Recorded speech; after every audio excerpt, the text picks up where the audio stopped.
On our 13th anniversary, I discovered my husband wasn't just having an affair. He was recreating our wedding bouquet for another woman, and those flowers were never going to reach her. 13 years. That's a long time to build a life with someone.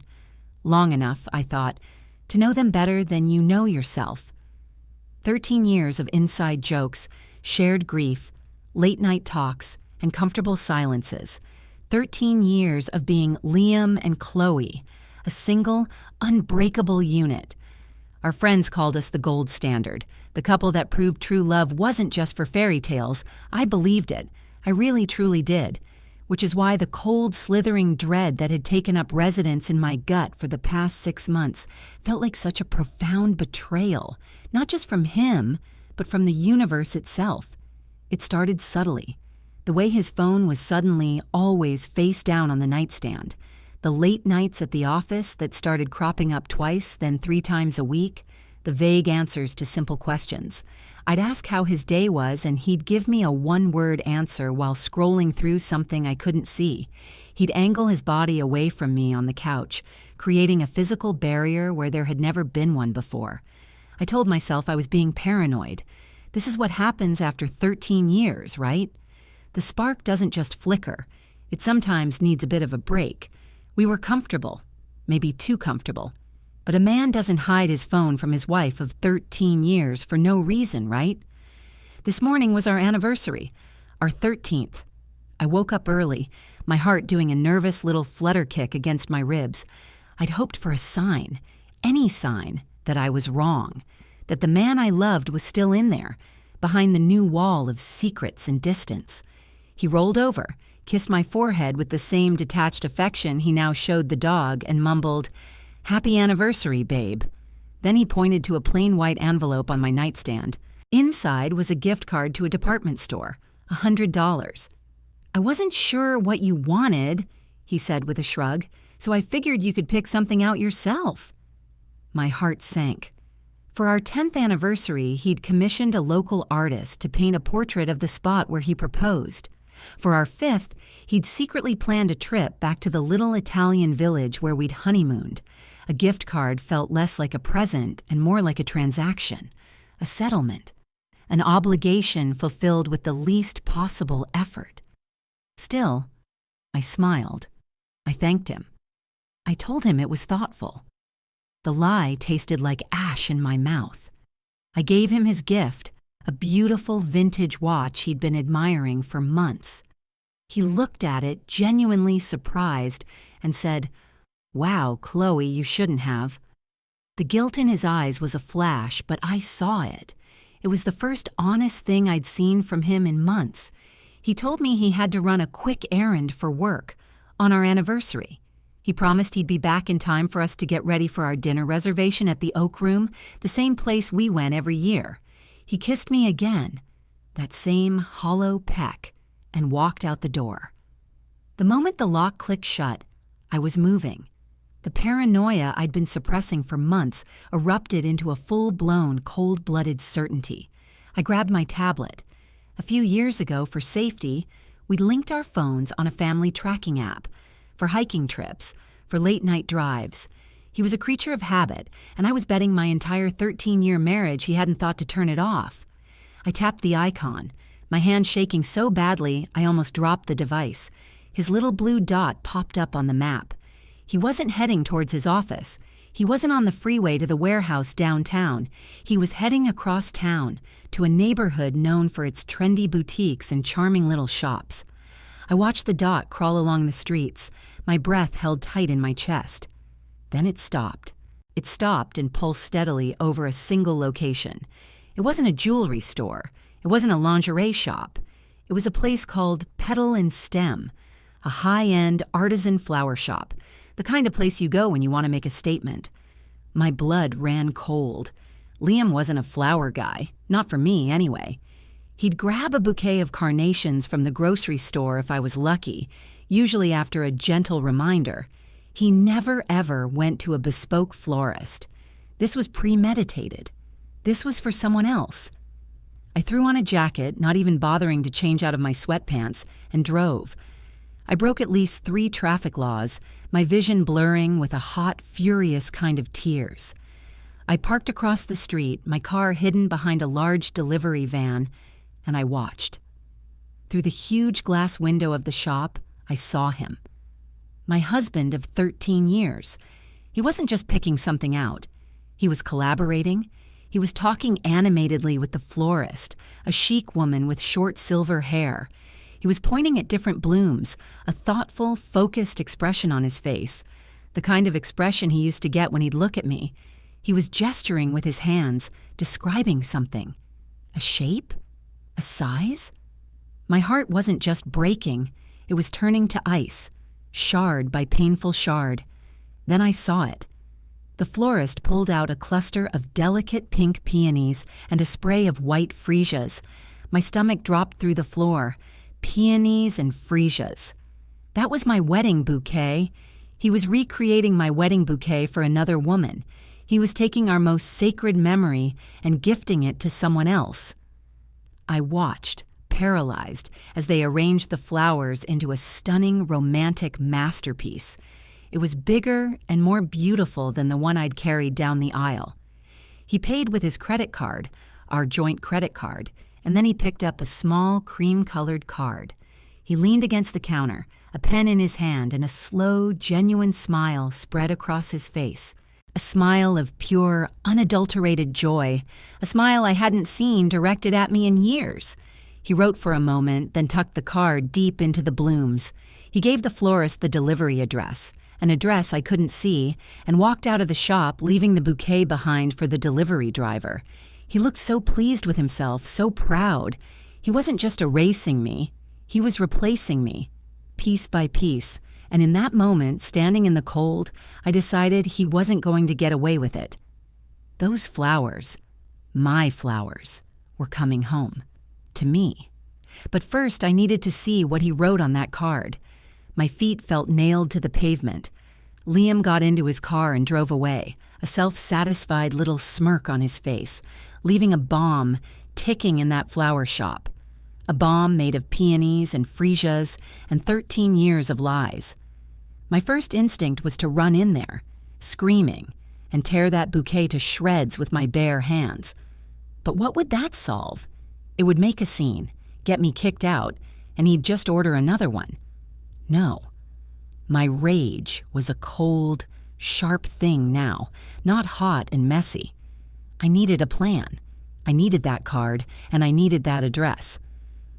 I waited until his car was out of sight, then took a few deep, shaky breaths, trying to smooth the tremor out of my voice.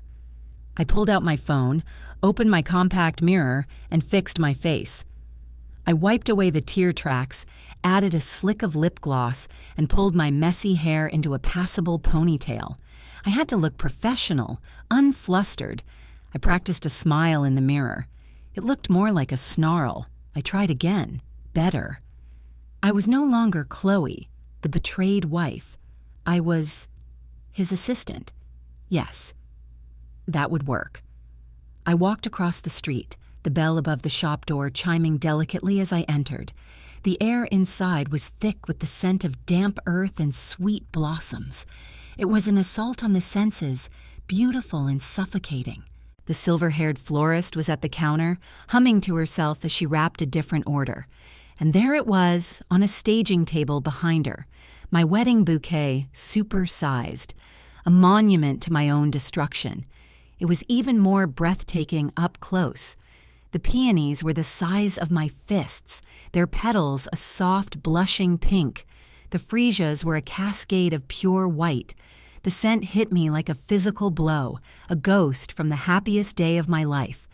"Can I help you?" the florist asked, her voice warm and friendly. "Hi, yes," I said, forcing my smile to stay in place. My voice was surprisingly steady. "I'm so sorry to bother you. I'm Liam Peterson's assistant.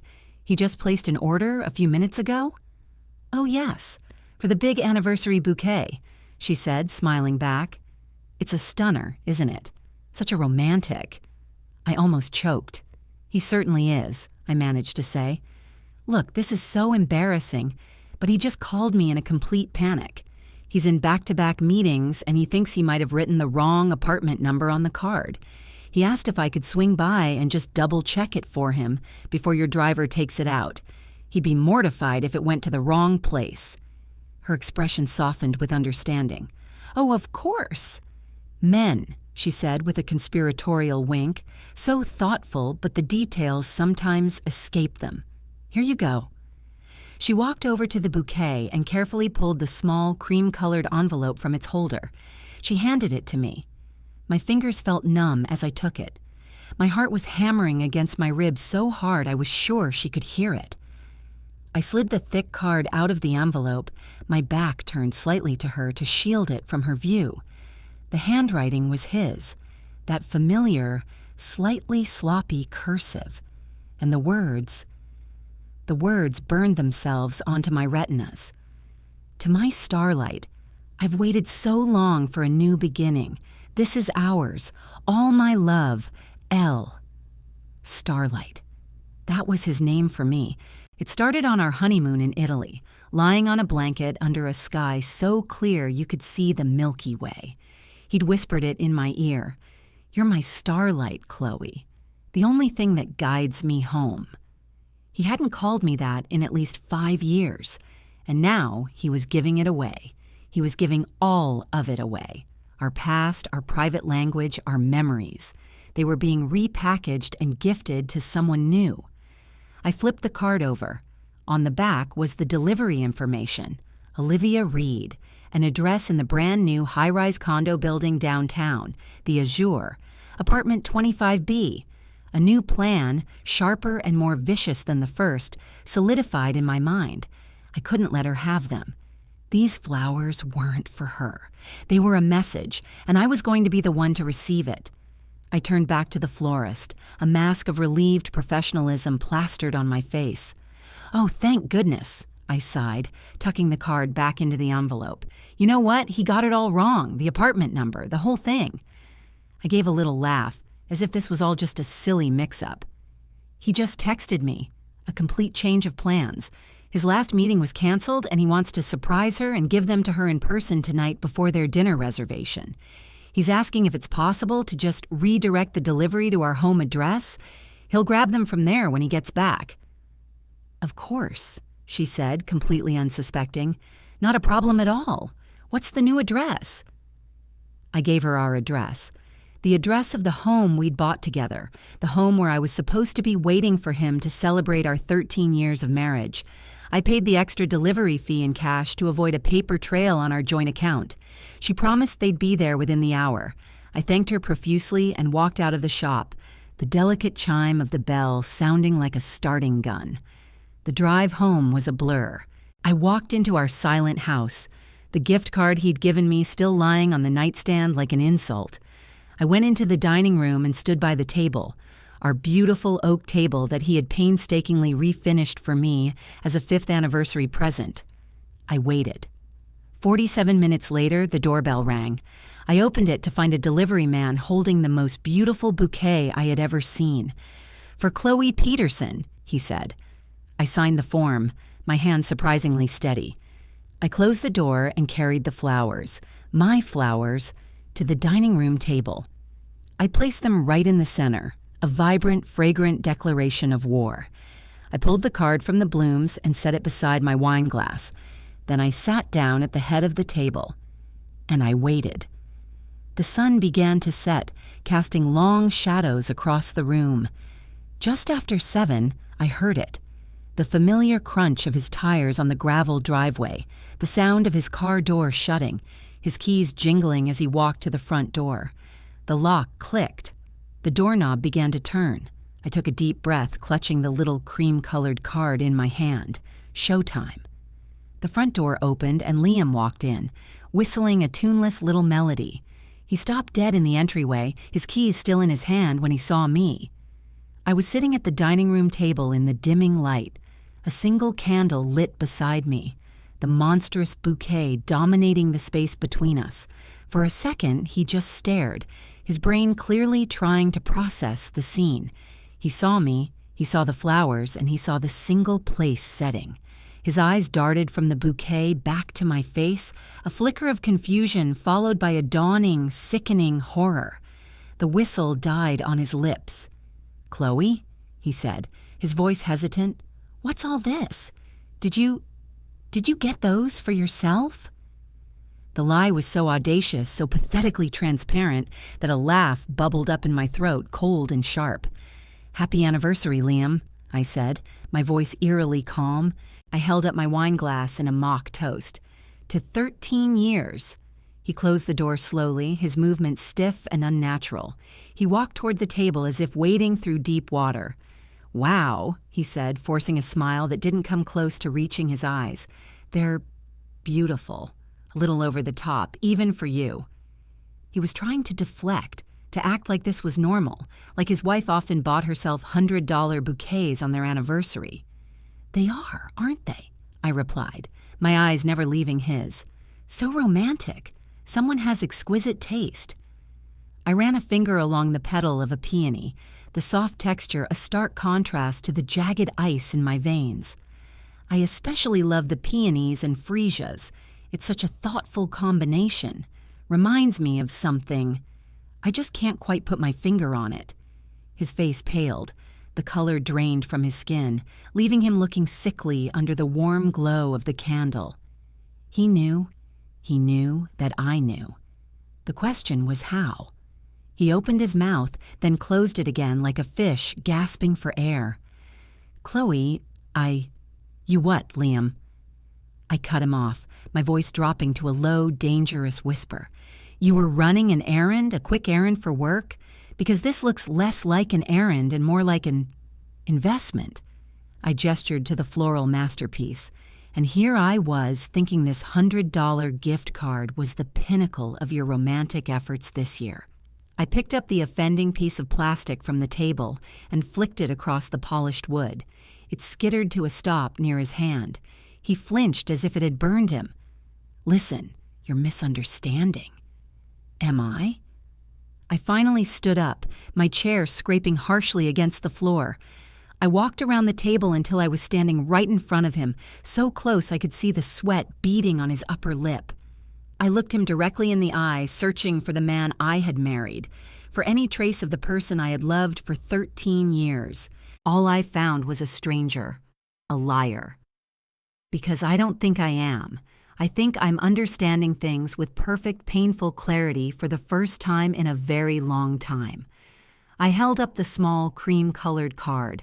His eyes widened in panic, zeroing in on it like it was a loaded gun. "Or maybe you can clear this up for me," I said, my voice dripping with false sweetness. "It seems to have gotten mixed up in my delivery. It's addressed to Starlight." The name hung in the air between us, thick and poisonous. His carefully constructed composure shattered. He looked utterly broken, caught, with nowhere left to run. "Chloe, please," he whispered, his voice cracking. "Let me explain." "Oh, you're going to," I promised him. "You're going to explain everything. You're going to explain Starlight. You're going to explain Olivia Reed in apartment 25B. You're going to explain how long you've been taking our life, our memories, and handing them over to someone else." Just then, his phone, which he had placed on the entryway table, buzzed. Then it buzzed again, and again. A rapid-fire series of texts. From my position, I could see the screen light up. The name displayed at the top was Olivia. My heart seized. Liam's eyes shot to the phone, a fresh wave of terror washing over his face. He made a move towards it, but I was faster. I snatched it up before he could react. His panicked eyes met mine. "Don't," he breathed. "Chloe, please don't." Ignoring him, I held the phone up, my thumb hovering over the notification. The preview of the messages was visible on the lock screen. "Where are my flowers?" The doorman said nothing came for me. "Are you okay? You're not answering." "Liam, did something happen? I'm getting worried." And then a fourth message popped up, a message that made the blood freeze in my veins. "Are we still on for tonight? I can't wait for you to give me my key." My key, not a key. My key. I looked from the phone screen to Liam's pale, horrified face. Slowly, deliberately, I reached into the fruit bowl on the table beside me, my fingers closing around the spare key to our house. The one we kept for emergencies. The one that was, until a moment ago, nestled amongst the lemons and apples. It wasn't there. The space was empty.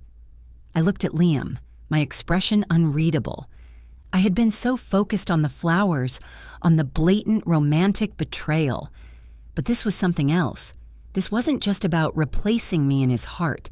This was about replacing me in our home. He was planning on bringing her here, tonight. And he was going to give her my key.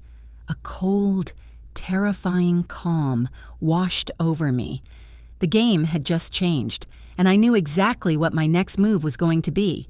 My hand, still holding his phone, was shaking, not with fear or sadness anymore, but with a pure, undiluted rage that was so cold it felt like serenity. A key. He was going to give another woman a key to my home. Our home. The place where I slept, where I ate, where I had cried over the slow, creeping death of our marriage.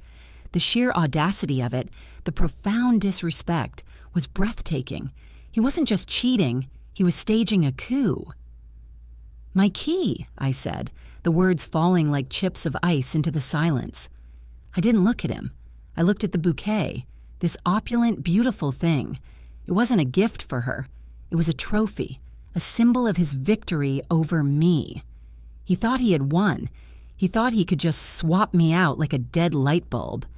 Liam took a step towards me, his hands outstretched in a pleading gesture. "Chloe, it's not what you think. It was a mistake. I can fix this." "Fix this?" I let out a sharp, humorless laugh. "You think this is something you can fix? You think you can put 13 years of trust back together with a few empty apologies? You were going to bring her here, Liam, to our bed. Were you going to ask me to move my things out of the closet first, or were you just going to let her rummage through my life?" He flinched, the truth of my words hitting him like a slap. "No, it was never going to be like that. I was going to tell you, tonight, after dinner." "After our anniversary dinner?" I finally turned to look at him, my eyes burning into his. "You were going to sit across from me at the Oak Room, let me toast to our marriage, and then you were going to tell me it was over? Tell me you were giving my key to someone else? My God, Liam, you're not just a cheater. You're a coward." His face crumpled. He looked pathetic, a cornered animal with no fight left in it. "I didn't know how. I never wanted to hurt you." "You didn't want to hurt me?" My voice rose, cracking through the calm facade. "You have been hurting me for months. Every late night, every secret phone call, every time you turned your back to me in our bed. You've been slowly killing me, and you were just too gutless to pull the trigger. You wanted me to die quietly so you didn't have to deal with the mess." I looked back down at his phone, still buzzing with notifications from Olivia. Her panic was escalating. I could feel it through the screen. Good, I thought. Let her panic. A new idea, cruel and brilliant, sparked in my mind. He wanted to end things tonight. Fine, we'd end them, but it would be on my terms. "Get your watch," I said, my voice flat and devoid of all emotion. "What?" He looked utterly confused. "The watch. The anniversary gift I gave you this morning. The one you said I shouldn't have." "You were right. I shouldn't have. Go get it. Now." He hesitated for a moment, then scurried out of the room like an obedient dog. I heard him rummaging around in our bedroom. While he was gone, I unlocked his phone. His password was our original anniversary date. Of course it was. He was sentimental about all the wrong things. I opened his messages with Olivia. It was a novel of deceit. Months and months of it. Pet names, secret meetings, promises of a future, pictures of them together, at a bar I recognized, at a park we used to walk in. He looked happier in those photos than I had seen him in years, the final twisting knife in my heart. He came back into the dining room, holding the watch box in his trembling hand. He placed it on the table. He wouldn't look at me. "Good," I said. I picked up the bouquet. It was heavy, dense, with flowers and water. "Now, we're going to go have that anniversary dinner." "Chloe, I don't think that's a good idea." It wasn't a request. I walked towards the front door, the bouquet cradled in my arm like a swaddled baby. I paused at the door and looked back at him. "You're driving. We'll take my car." Using my car meant I had the keys. It meant I was in control. The drive to the Azure was the most suffocating 20 minutes of my life. Liam sat in the passenger seat, silent and rigid, staring out the window. I drove with methodical precision, obeying every traffic law, my knuckles white on the steering wheel. The air in the car was thick with everything unsaid, with 13 years of love curdling into hate. I pulled up to the valet at the gleaming, soulless entrance of the luxury condo building. "Stay here," I ordered him, my voice leaving no room for argument. I got out of the car, leaving it with the valet, and walked into the opulent lobby, the bouquet still in my arms. The concierge, a man in a perfectly tailored suit, looked up. "Good evening, madam. Can I help you?" "Yes," I said, giving him my brightest, most charming smile. "I have a delivery for Olivia Reed, apartment 25B. "Of course," he said, reaching for the bouquet. "I can have someone take that right up for her." "Oh, no, that's not necessary," I said, holding the flowers a little tighter. "It's a surprise. I'm her sister. Her boyfriend sent these and asked me to bring them over personally. We're all supposed to be meeting for dinner. Could you just let me up?" The lie slid off my tongue with terrifying ease. He smiled, completely disarmed. "Of course. Let me buzz her for you." My heart hammered against my ribs. "Actually, don't. It'll ruin the surprise." He gave me a key. I held up my own house key, dangling it from my finger for a brief second. "See? I'll just let myself in and wait. She's expecting me, just not with all this." I gestured to the flowers. He hesitated for only a fraction of a second, but I looked harmless. A nice woman in a pretty dress, holding a beautiful bouquet of flowers. What threat could I possibly be? "All right," he said, nodding towards the elevator bank. 25th floor to the right. The elevator ride up was dizzying. My reflection in the mirrored walls looked like a stranger, a woman with eyes that were too bright, a smile that was too sharp. When the doors opened onto the silent, carpeted hallway of the 25th floor, I took a deep breath. There it was, 25B. I could hear music playing softly inside. She was home. She was waiting for him, waiting for my husband, waiting for her key. I raised my hand, the magnificent bouquet feeling like a weapon in my grasp. I didn't knock. I leaned on the doorbell, holding it down, the cheerful chime echoing relentlessly into her apartment, a siren announcing my arrival. And as I heard the sound of footsteps approaching the door, I prepared myself for the moment she would open it and see me standing there, holding her flowers, ready to burn her entire world to the ground. The footsteps stopped just behind the door. The music was turned down. I heard the click of the peephole cover being moved. I smiled, a wide, predatory grin, directly into the tiny lens. I wanted her to see my face. I wanted her to see the flowers. There was a long pause, a stretch of silence thick with confusion and dawning fear. Then slowly the deadbolt turned. The door opened a few inches, held by a security chain.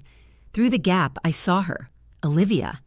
She was younger than me, maybe late 20s, with big doe-like brown eyes and long, dark hair.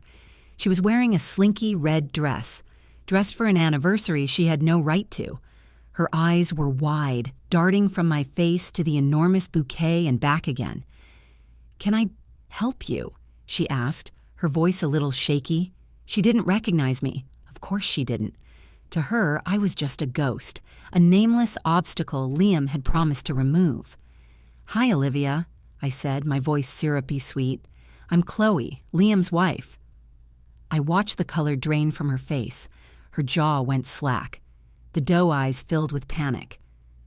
"I believe these are for you," I said, and with all my strength I shoved the bouquet through the gap in the door. It was a clumsy, awkward fit. Water sloshed from the vase, soaking the plush hallway carpet and the front of her red dress. Peonies and freesias tumbled to the floor. She stumbled backward with a little cry of shock. "He calls you Starlight, doesn't he?" I continued, my voice gaining strength. "That's cute. It was my name first." I reached into my purse and pulled out the small, cream-colored card. I held it up for her to see. "He has a thing for recycling, you know. Memories, pet names, wives." I tore the card into tiny pieces and let them flutter to the floor like toxic confetti. I don't know what you're talking about," she stammered, clutching the door. "He told me he was leaving you. He said it was over." "Did he?" I laughed, a raw, ugly sound that echoed in the quiet hallway. "Funny, he must have forgotten to tell me, but don't worry, it's over now." I reached into my purse again and pulled out my phone, which was already recording video. I angled it so it captured her shocked face through the door, the ruined flowers at her feet.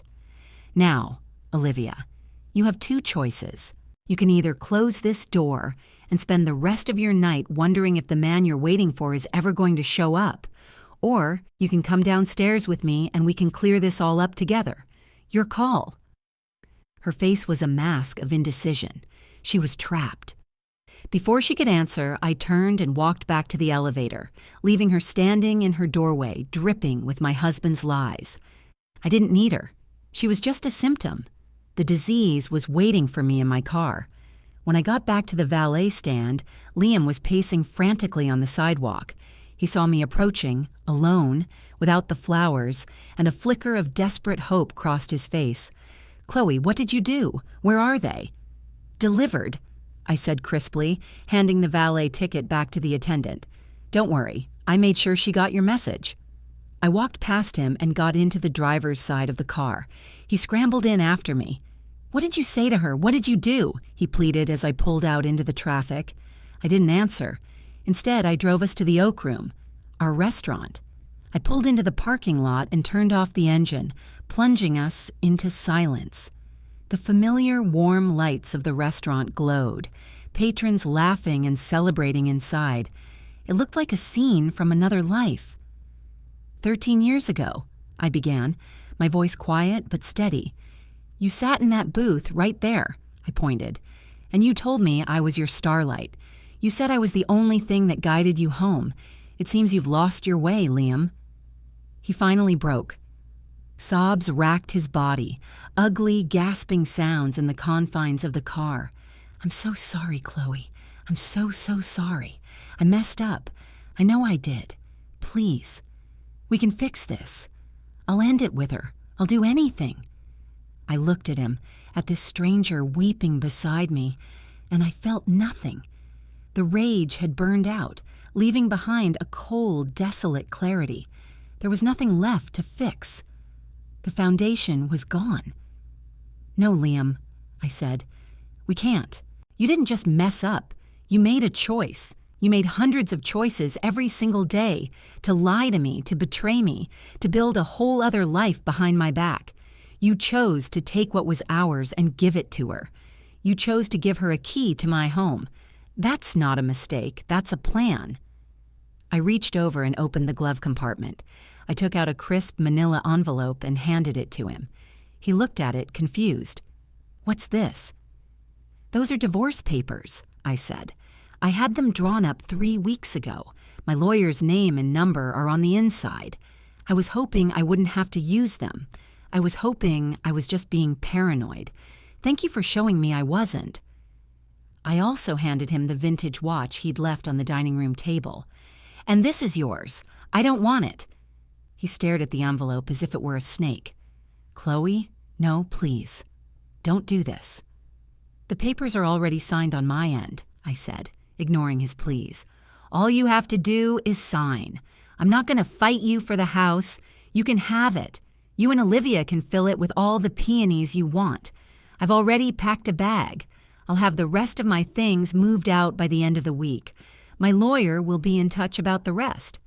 I paused, then delivered the final blow. "By the way, I forwarded the video I took of Olivia in her doorway to our joint email account. along with screenshots of your texts, just in case you felt the need to contest anything or try to paint me as the crazy, jealous wife. I think it's all pretty clear." His head snapped up, his face a mess of tears and utter devastation. The finality of my words, the cold, calculated precision of my actions, finally hit him. It was real. It was over. And he had no one to blame but himself. I got out of the car. I didn't look back. I walked away from the restaurant, from our past, from the man who had been my entire world for 13 years. I didn't know where I was going, not exactly. But as I pulled out my phone and called a cab, I felt a lightness I hadn't felt in months. The cold dread in my stomach was gone. The weight of his lies was gone. It was just me, walking into the night under a sky full of stars. And for the first time in a very long time, I realized I didn't need him to be my guide. I could be my own starlight.